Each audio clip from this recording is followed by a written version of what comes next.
Nabuwag ang isang drug den habang arestado naman ang tatlong high-value individual sa isinagawang operasyon ng mga otoridad sa Basilan. Ang report mula kay Patrol Woman Leonora Gawang. Arestado ang tatlong high-value individual at nabuwag naman ang drug den sa ikinasang drug bypass operation ng PNP PDEA AFP sa City Veterans Barangay Maganda, Lamitan City nito lamang 8 ng Abril taong kasalukuyan. Kinilala ng mga operatiba ang mga naarestong suspect na sina alias Ricky, 49 na taong gulang at operator ng drug den, alias Jong, 51 na taong gulang at si alias Miko, 33 na taong gulang na pawang mga residente ng nasabing lugar.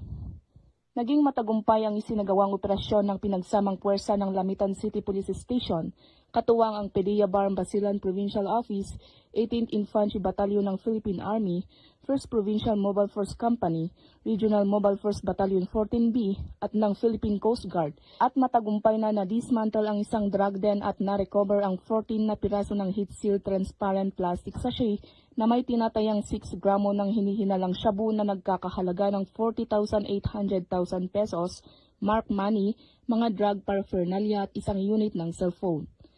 Ang mga suspek ay nahaharap ngayon sa kasong paglabag sa Republic Act 9165 o ang Comprehensive Dangerous Drugs Act of 2002 kapag napatunayang nagkasala ang mga ito.